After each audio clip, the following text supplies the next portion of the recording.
Last week, we talked about last week is the loyal love of God. As we continue, as you can see, it's not my birthday, I'm wearing red, but because we celebrate the love of God today. So, the topic for today is the love that never fails. You just say to your left and right fellow is, the love of the Lord never fails. Ayan, ayan. So, as we declare that one, let me tell you about something about love. So, in the world that is ever-changing, change of climate, advancement in technology, sometimes change in ideology, a big part of it is when generations change. When generations change, the definition of love changes, right?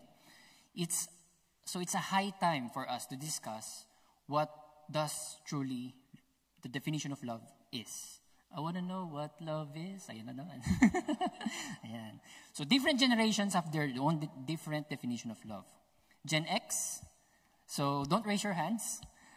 Gen X are 1965, born in 1965 to 1980. Millennials, 1981 to 1996. And the Gen Z, 1997 to 2012.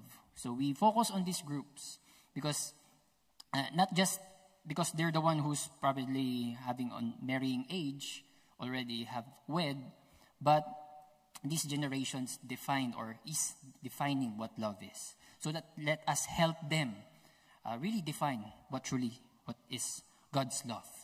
So despite all these adaptations on how love should be, we still fail to have a world that is full of love. We still notice terrorism, wars, injustice in the world. I'm really a movie buff. In Hollywood, they promote love stories, right? And we really love music. As we can see, everyone's singing. Artists serenade us with wonderful love songs.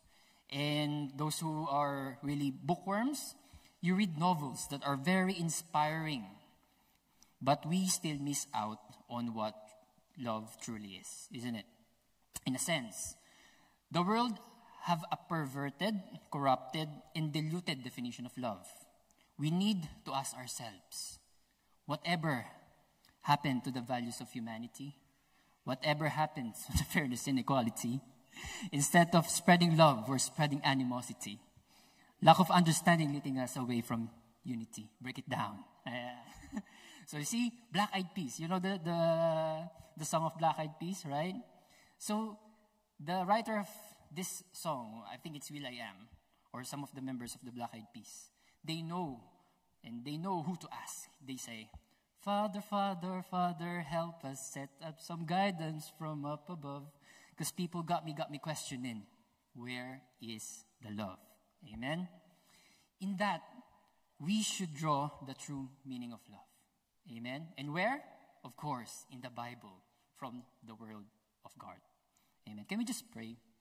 Let's be in an attitude in prayer. So, thank you, Father God, for today, Panginoon, that we continue to learn God's love. This is about you never failing, Lord. So, as we learn about your word, minister to us so we can apply it to our loved ones, because you commanded, God, love your God and love your neighbors. These are the commandments I given to you. Lord, to the people who are viewing online, Lord, minister to them as well, Lord, as they show compassionate love coming from you. In Jesus' name we pray. Amen. Amen. So in this, we read the scripture in 1 Corinthians 13, 4 to 8. Can we just read? Love is patient and kind. Love does not envy or boast. It is not arrogant or rude. It is not insistent on its way. It is not irritable or resentful. It does not rejoice at wrongdoing, but rejoice with the truth. Love bears all things, believe all things, hope all things, endure all things. Love never fails. Amen. Amen. So in this, we split it on three. First is, love is unconditional. Second, love is sacrificial. And third is, love is eternal. So we focus on the first part is, love is unconditional. Having an unconditional love does not expect anything in return, isn't it? It is freely given. It should be not a performance driven. In 1 Corinthians 13:4, let's focus on each word, what the verses say. Love is patient. As we continue, before we begin, probably we can see husbands and wives elbowing each other. Probably we'll see friends. Millard have said the words, probably you really don't love me, isn't it? So we'll just have to ready ourselves, because sometimes we feel guilty. When I was preparing this one, Lord, I think I missed out the definition of love as well. So this preaching is gonna remember us on how we love others. Amen. So love is patient. It is not imposing. It is willing to wait. Willing to wait. It's really hard for me in the beginning of before I've preached this one, is I really lack patience. I really lack patience. So before my wife and me go to church, she's always saying, Millard, I'm ready. 5 minutes. So I'm waiting 5 minutes. Then it comes 30 minutes. So when your wife tells you it's 5 minutes, no, it's 5 minutes and 2 hours. Amen. Their clock spins very slowly. Amen. So it is willing to wait. It tests your endurance. It is easy to be patient if everything's doing your way, right? Going into your way. But the best test of your patience is when you are violated or being treated unfairly. In this preaching, we define or we identify the world's view of love, then we compare it on God's view of love. So the world, when they are being impatient, the world becomes quick-tempered, as we discussed it last time, slow to anger. When they're being impatient, they react negatively. But while God's love says being impatient is from Proverbs 14:29, which is, whoever has patience have great understanding. So do you want to be more understanding?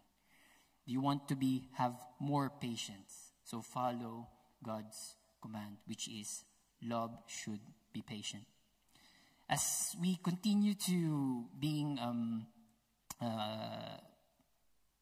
go in our daily lives as a parent and a child, do not force your children to do things your way quickly. Give them time. Give them time. The things that you have learned 30 years, algebra, things like that, and you want to impose them and you want them to learn within an hour, it's really difficult. So give them time. Spouse to one another. It's shown if you don't practice patience between spouses, it shows to live poor decision making. It goes spiritual setbacks, gives you spiritual setbacks and departure from God's will. You start being quarrelsome. And the best example is Abraham and Sarah. Before, their name were Sarai and Abram. When Sarai let her maidservant Hagar to have a child from Abram, because Sarah is not willing to wait. So the second is love is kind. Love is considerate. Love is thoughtful. You should be mindful on what the other person feels. We are compassionate on other people's needs. The worldview. The worldview has a superficial kind of love. It's always not skin deep. We tend to take and take until the other person is unable to give anymore. Then we move to another and to another. It results to a conditional expression of love. I love you if. I love you if you give me money. I love you if you do chores for me. It's conditional. Once the other is fed up, it escalates to a disposable kind of love, in that we try to fit ourselves to someone that we think can love us back. Not discerning, having poor decision skills, not discerning if that person's motive is true or not. Godly view. Loving kindness means being faithful. Can you just say to your spouses, thank you. spouses or friends, thank you. Thank you for being faithful to me. It is not what you can take, it is what you can give. Love is giving. Love is generous. Amen? So, are you still okay? Do you think that your spouses or friends didn't love you that much as what God intended you to give? So in marriage, you do not need to win every argument. I can testify to that. You would rather lose the argument and gain your wife back. Amen? See what love must be. Do what love must be. Now, when we identified what should love be, there are also what love shouldn't be. So love does not envy or boast. When you envy, it is to wish you have something that other people have. Envy in Greek is to burn with zeal, to be heated or to boil over the envy, hatred, or anger. It's a high expression of being jealous. In Proverbs 14:30, a tranquil heart gives life to the flesh. You know what flesh is? Flesh is that you can see. Flesh is superficial. But envy makes the bones rot. You know where the bones is? It's inside. So when your bones rot, you collect envy in your heart. Your bones rot. From outside, you're dying, and it will show out eventually. Probably you can see people who are very lively outside, but when they collect envy in their hearts, they're insidely dying. Example, worldview. Taking pleasure from the misfortune of others. A downfall of a colleague, it gives pleasure to you. We shouldn't do like that, because that's the worldview. We are holy. We are separated from that. What God wants us to do is rejoice in others' blessings. So when you see your colleague getting promoted, praise God. When you see your colleague being scolded, you come forward. You give your kindness. You do not. It's because your fault. No, you have to encourage rather than putting them down. Love is not arrogant or rude. Love has good manners. Everyone has good manners, right? First thing our parents taught us is to have good manners. We do not act inappropriately in public. We do not cause trouble. It's very common nowadays, as you can see in Facebook. The worldview, PDA, public display of affection.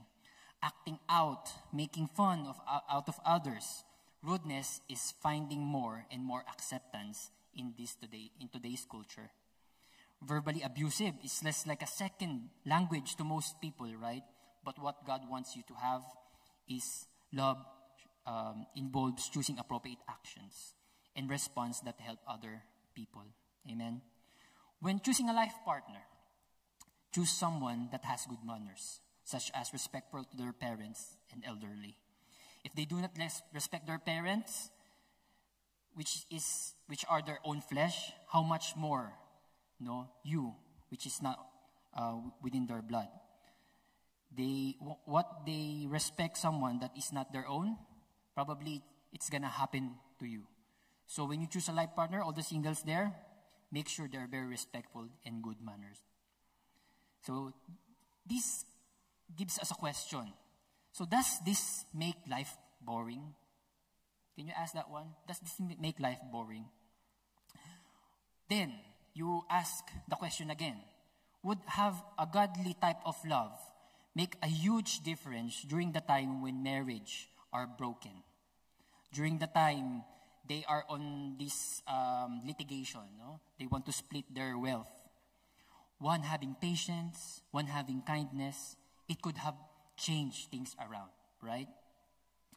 Every quarreling husband or wife during their court hearing in their annulment is having a sense of pridefulness. One wanting to have something for himself or for herself. So let us not follow that one. Let us follow what God commanded us to do. Love does not insist on its own way. Love shouldn't be selfish. Love shouldn't be self-focused. In Mark 12:31, you should love your neighbor as yourself. Not being selfish. Sometimes people define as yourself in this verse as being selfish, but no. Treat other people as what you want other people to treat you. Not having self-love, worldview. If you love me, this is what some people say. If you love me, show it to me. The most popular words, most popular sentence during my teenage years. If you love me, show it to me. And so, love is not one-sided. That you show it because you just want to benefit from what is going to be given to you. Know your identity in Christ. You are the princess, the prince on God's kingdom. Amen? Be patient with love. You are worth the wait. Amen? Can you just say to your single people there, you are worth a wait. Come on, say it. You are worth a wait. Amen. Okay, next time I will preach, I will be very strict, no? Especially to the young people. Come on, say it. Ayan, just like a father. So, godly view. Serve God and one another. Mark 10:45. For even the Son of Man came to not to be served, but to serve.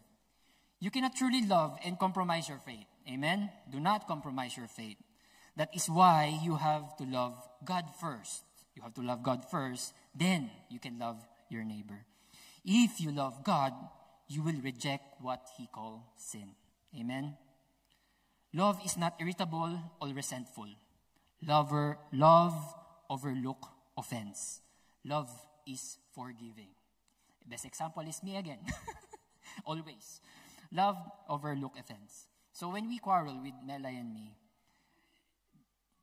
it's always come to a time that she or me digs in the past, you know. It's like there's a big book, bigger than the Bible, no? Bigger than the almanac, or bigger than the, what do you call that one when we were in college? Encyclopedia. There's a list of encyclopedia. Oh, you did this before, you did this, that. So that love doesn't look offense. Love is forgiving. 1 Peter 4:8. Above all, keep loving one another earnestly, since love covers a multitude of sins. Love puts the brakes of anger. You have to slow to anger, slowing it down for the sake of the one loved. Example, worldview. Being hot-tempered usually involves making snap judgment, right? Seeking instant vindication and refusing to grant second chances. Example, when you're driving, you get hot-tempered. You forget about loving your neighbor, and it will cost you the day. It will cost you the day. But godly view of love is true love refuses to jump into conclusions. True love never take revenge or hastily judge anyone. Do not have a feeling of victim mentality. Sometimes when people offend us, we always pretend to be the victim. Do not have the victim mentality, but rather to be proactive. If someone caused you trouble, and someone caused you trouble because of a problem, be proactive to offer solutions, rather than focusing on the problem. We oftentimes consumed by the negative attributes of our partners or friends, and very ungrateful on their lovable traits, right? You focus on the wrong things, but all of these things should only be focused on the positive things. Conversation with the wife and husband. Husband saying, "You always see what is wrong with me." The wife said, "You're wrong." See what I'm saying? So overlook offense. Love does not rejoice at wrongdoing, but rejoice with the truth. Have a godly rebuking and correction. You can always have a calm and correct approach in correcting. So when you're under the lordship of God, Christians, co-members, fellowship, life group members, or your leaders have the chance to correct you. And you should have an heart of open correction. Cut down what is wrong as it grow tall and hard to cut down in the future. We do not tolerate what God considered sinful and offensive. When you are at the receiving end of the correction, be open. Receive it with joy and gladness, as it will make you a better person. Not just on the eyes of men, but most importantly, is from the eyes of God.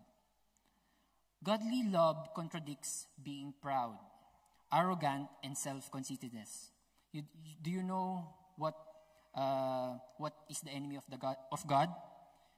He opposes the proud and gives grace to the humble. So this means that Mark Cabanyal is a best example of being humble, because God gave him grace, which is his wife. Side note. So worldly view. It is okay that this is someone speaking. It's okay that he hurts me. It's okay that he hurts me. When he goes home to me. It's okay that I give everything to him. By the end of the day, I am lucky because he is rich and handsome. Let us not do or interpret God like a superficial on the other people. Let us express what God wants us to express. Love. God is love, and his love is always aligned with the truth and righteousness. Do not tolerate the wrong things your husband, your wife, your friend is doing. So always align in the truth. Search for the truth. If he is sinful, correct. Okay? Psalms 1:1-2. Blessed is the man who walks not in counsel of the wicked, nor stands in the ways of sinners, nor sits in the seat of scoffers. But his delight is in the law of the Lord. The law is put there to prevent us from sinning. And and on his law, he meditates day and night. Next. So we defined that love should be patient, should be kind, and we defined love as not what to do. Now, Paul uses the word always, which is always is constant. It never changes. It's never absent. So we jump into the NIV version of 1 Corinthians 13:7. Love is sacrificial. It puts other person first before yourself. Love always protects. In Greek is stijay, to cover. I like the song Lilim, to cover. Love is always ready to defend, shield against something it will hurt you.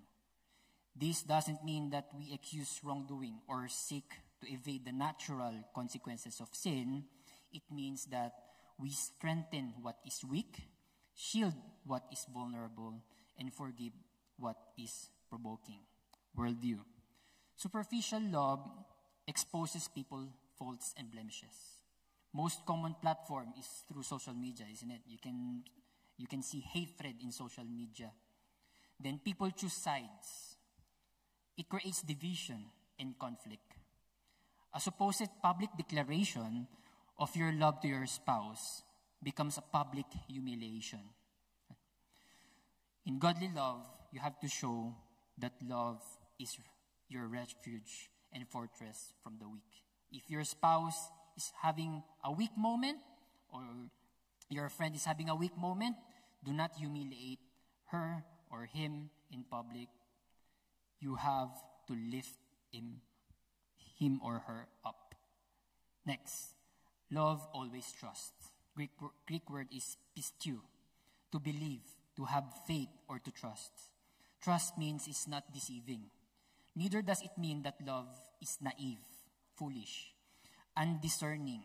You don't identify that it's good or it's right, come from the evil, or that's come from God. Or it's credulous. It's easy to believe. You're easy to believe when you say credulous. Worldview. The world always second guess if the person is lovable or not, isn't it? We tend to have a different type of interpretation on that person. Everyone is capable of being loved. That's the point. Everyone should be loved. They are capable of being loved, especially those who are not on your same level. I mean, the people who are not on your, not doing the same as you. The world pick whom to love, only to those you have something in common. What to love? People only have money, power, and influence. And when to love? You only love in times of desperation. That's the worldview. This causes division as well. This causes envy. This causes mistrust and artificial relationship. Can we just underline artificial relationship? Love should not be artificial, not temporary, but to be permanent. It should be constant and consistent. God teaches us to trust someone means that you are ever ready to believe the best out of him or her. Godly love does not doubt. So can you just say to your colleague, to your loved one, to your friend, I don't doubt you. I don't doubt you anymore. Ayan. So if you don't doubt, if you don't second guess, so love is blind then? No. Love should not be blind. The Bible also emphasizes the importance of discernment and wisdom in relationships, suggesting that love shouldn't be completely devoid of understanding or judgment. In 1 Corinthians 13:6, we already passed it. Love does not delight in evil, but rejoice with the truth. Christ loved us first. He did not condemn or judge us, as we have discussed it last week. He displays his trust to us so that we can respond in an attitude of gratefulness and on the love we do not deserve. But he gave it as a gift. It's free of charge. His salvation. Next is love always hopes. Greek elpidzo. To hope or wait for salvation with joy and full of confidence. We should always see the potential in others. Faith, love, and hope are always the same combination in the Bible. When we hope, we are faithful to wait. The reason we are faithful because we express love. Because love is patient, enduring. Amen? Worldview. When worldly love is on its initial stage, in the beginning, they have a feeling of euphoria, of love. Then when trouble comes, they suddenly loses hope. It breaks relationships. When you lose hope, which is the basic ingredient of love. But godly love, as shows, Jesus has a great confidence. Jesus has a great confidence as what he showed to Peter. You know? He said to Peter, you are the rock. But does Jesus Jesus know that Peter will deny him 3 times? Does Jesus know he's going to go back on his fishing after he died? Does that Jesus know that he will cut the ear of the servant of the temple? Yes, he did. But he called Peter rock anyways. So he has hope in everyone as he showed it to Peter.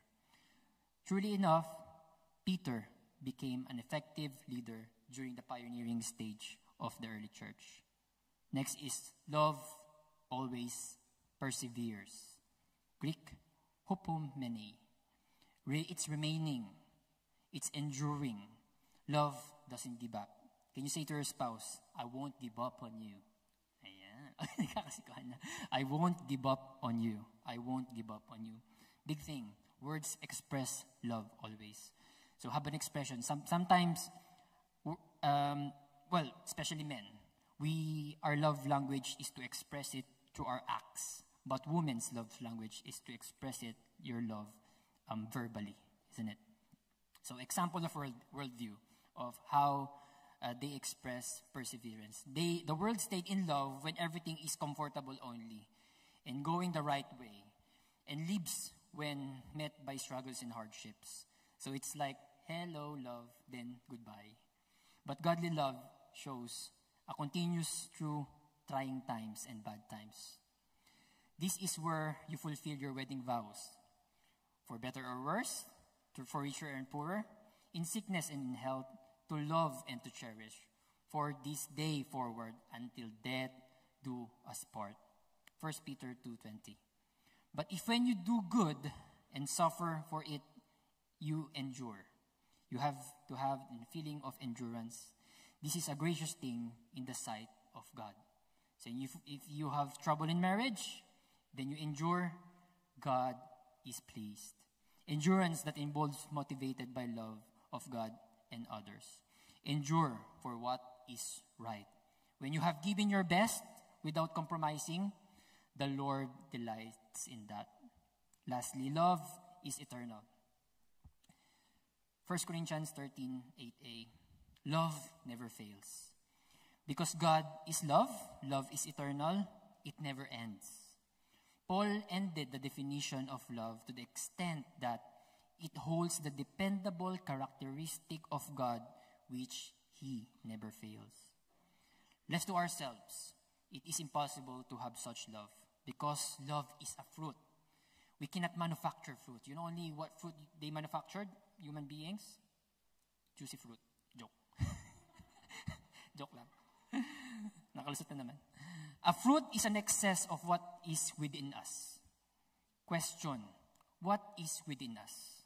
It is the Holy Spirit, the helper that God has given to us. The key to bear fruit is in John 15:5. You remain in me, you remain in Christ, and I in you. Christ will remain in you. You will bear much fruit. Apart from me, you can do nothing. So how can you continue being connected and remain in the Lord? Join a life group. Can you just raise your hands, people who doesn't have a life group yet? Newcomers, do you have a life group already? By the end of this service, we encourage you to have a life group because we want you to remain in Christ. We want you to remain in God so you can experience the love of God. Let them know Jesus. If your husband or your partner, your friend is not doesn't believe in Christ yet, push them. Push them. they need to be pushed. Left to ourselves, we cannot do this. God is only the one who engaged, and probably God is using you for Him to be engaged in Christ. Push Him. Let them know God. Let them know what true love is. Pray for your loved ones. You know, people who are really hard to push, pray for them because God always moves. Amen. It is a matter of where you put your faith is. As I conclude, it's a quick service. Left to ourselves, we cannot do anything. Left to ourselves, we fail. We need to hold on to whom is not capable of failing. That is with Jesus Christ, our Savior. Jesus personifies love. Jesus embodies love. You know the entire Bible? It's a love story. It's a love story of God. From the beginning, Genesis, until the end, Revelations, it shows the infathomable, the unexplored love of God. Jesus loved us till the end. So, as we interpret 1 Corinthians, it shows Jesus is patient. Jesus is kind. Can we say it? Jesus does not envy. Jesus does not boast. Jesus is not proud. Jesus does not dishonor others. Jesus is not self-seeking. Jesus is not easily angered. Jesus keeps no record of wrongs. Jesus does not delight in evil but rejoices with the truth. Jesus always protects, always trusts, always hopes, always perseveres. And Jesus never fails. Amen? Question. Have you realized how much God loves you? If yes, how do you respond? This true definition of what love is does not develop overnight. The fruit, which is love, needs to be fertilized by God to the help of the Holy Spirit. It's okay not to have it at the moment. Just wait for Him, for it to bloom, just like a fruit. But never surrender. Keep on nurturing it. In this, you can reap the best fruit, which is love that never fails. Amen. Can we just stand up and we can just pray? Let's feel the presence of our Lord. Let's feel the love of our Lord. Lord, thank you, Father God, for you have declared us your love to us through Jesus Christ. Thank you that you have defined what true love is. It's not our own definitions that we make from generations to generations that we dilute the meaning of love.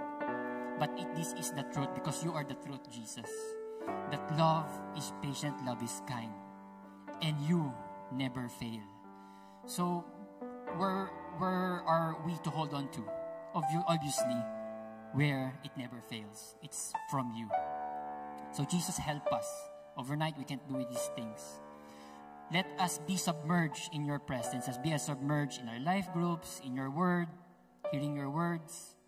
Because left to ourselves, we can do nothing. We cannot change overnight. We cannot love others. We have to first love you. We have to first know you, Lord. So help us. The Holy Spirit is within us.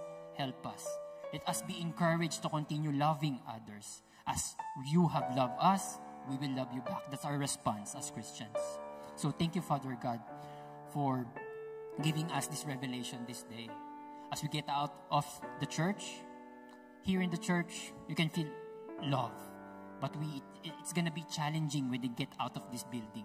It's going to be challenging when you go into your workplace, into your school, even into your house. It's going to be challenging to express love.